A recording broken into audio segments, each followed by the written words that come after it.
Riley Longhill, ghost hunter, along with her trusty dog Geist. Riley is the fictional alter ego of author Michele Pariza Wacek, who is also known as Michele PW. All stories are a product of the author's imagination. For more on Riley, along with musings from Michele and more, visit mpwnovels.com. Welcome, everybody, to the Adventures of Riley Longhill, Ghost Hunter. I'm Michele Pariza Wacek, also known as Michele PW, your host, and of course, Riley is my fictional alter ego.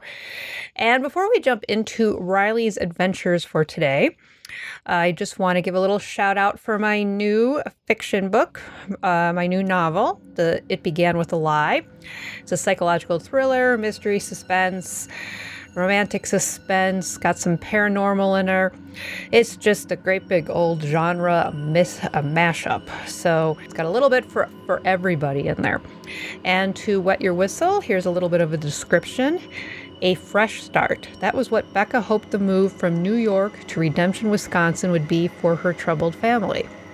A way to get her crumbling marriage back on track and to bond with her difficult 16-year-old stepdaughter. But instead of a new beginning, Becca is thrust into a mysterious past she barely remembers.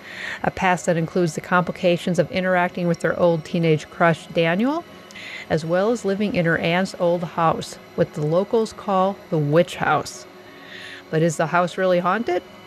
Or is there something far more sinister out to destroy them? So that's a little taste of the new book. It Began with a Lie. You can check it out at mpwnovels.com. And while you're there, don't forget to sign up for my free novella that I'm giving out, The Secret Diary of Helen Blackstone, which actually ties into the whole Redemption series and gives a little background to it. So if you're interested in the whole Secret of Redemption series, definitely check out the novella. And of course, check out the first book in that series, It Began with a Lie.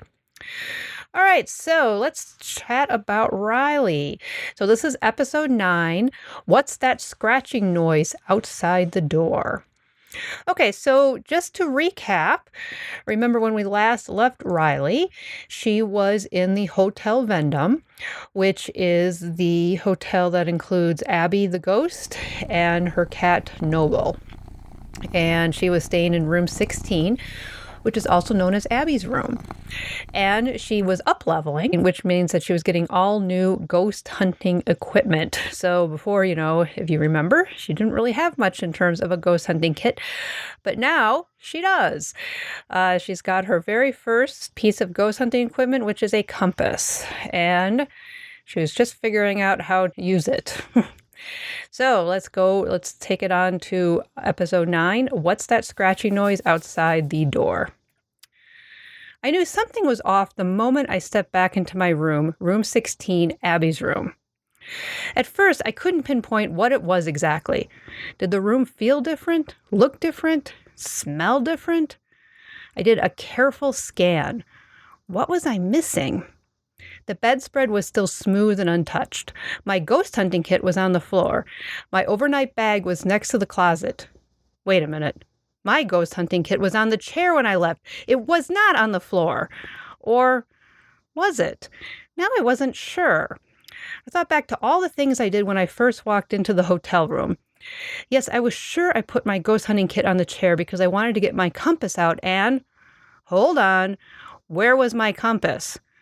Oh, God, I could feel the hairs on the back of my neck stand on end. My compass was gone. Where did it go? I know I left it on the table.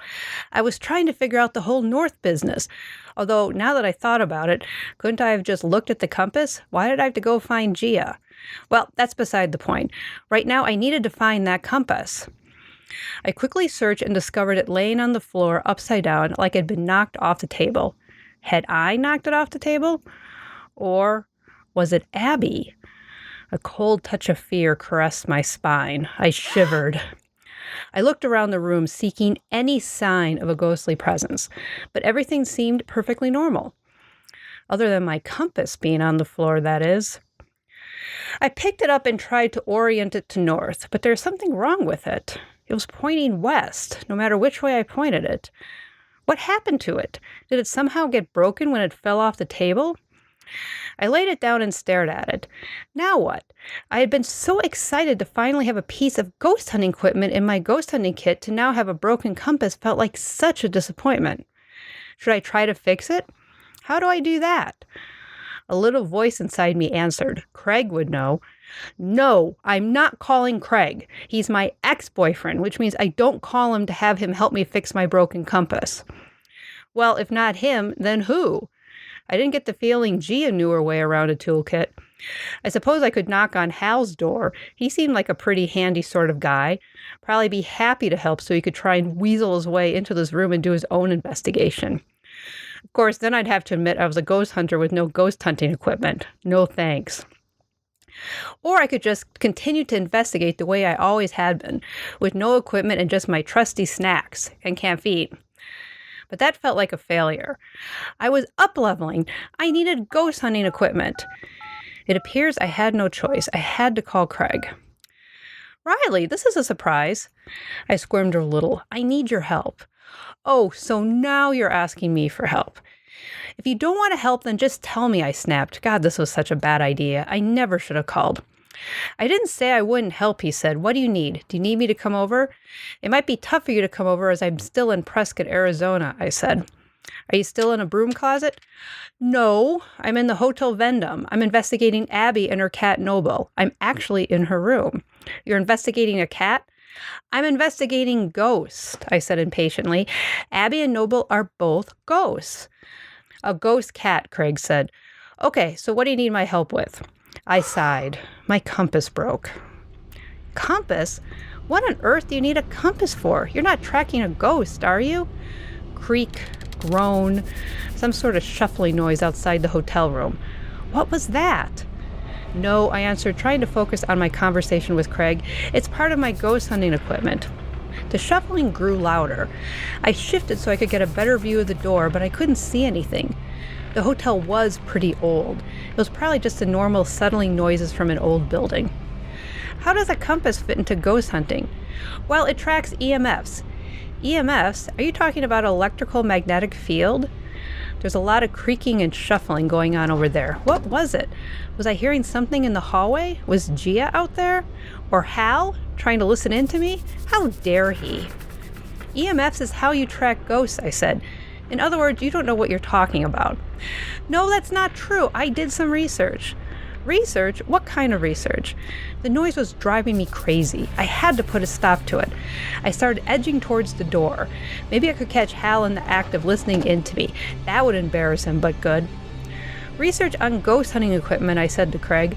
One of the main pieces of equipment is an EMF meter. Why don't you have an EMF meter?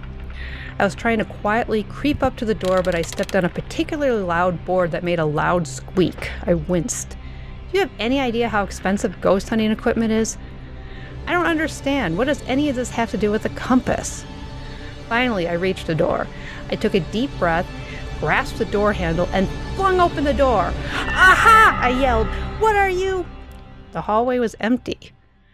Riley? Craig's voice came out from the phone. What's going on? Are you okay? One of the other doors in the hallway opened and Hal's shiny bald head popped up. I quickly backed into the room and shut the door. God, how embarrassing. I'm okay, I said. I thought I heard something in the hallway. You thought there was something in the hallway? Did you look through the people? Ah, that would have likely made more sense. Everything is fine. Riley, what were those sounds that I heard? Craig asked. Did you just open the door because you heard noises in the hallway? What if somebody was out there? What would you have done? I can protect myself, I said. Besides, everything is fine. I still need your help with the compass, though. Craig sighed. Okay, so what is going on with the compass? And I still don't understand why you have one. I left the door and went back to the table where I left my ghost hunting equipment and the compass. I watched a do-it-yourself video, and the video said I could use a compass to detect ghostly activities, but there's something wrong with it. The noises returned from outside the hallway, but now they sounded more like scratches.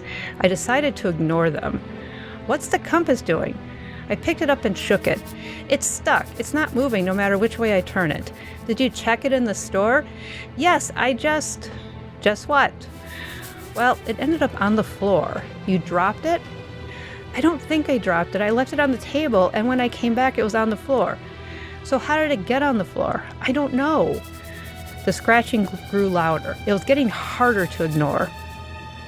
Riley, Craig said slowly, what's supposed to happen to this compass if there's a ghost? Well, it's supposed to go crazy or something, not act like a compass. The scratching was really loud now. And what was that high-pitched jingling noise? Was that a bell? Why would there be a bell? Riley, your compass isn't acting like a compass, Craig said. Maybe it's not broken. Maybe it's acting like that because there's a ghost in your room. And that is it for this week. So you're going to have to tune in next week to find out what precisely was going on in room 16. And that's it for today. Remember, Riley Longhill is my fictional alter ego, and everything is, of course, just fictionalized. So I will see you all then. And if you want more, just check out mpwnovels.com. Tune in next week for another great episodes of The Adventures of Riley Longhill, Ghost Hunter. And don't forget to check out mpwnovels.com for more fictional goodness from Michele.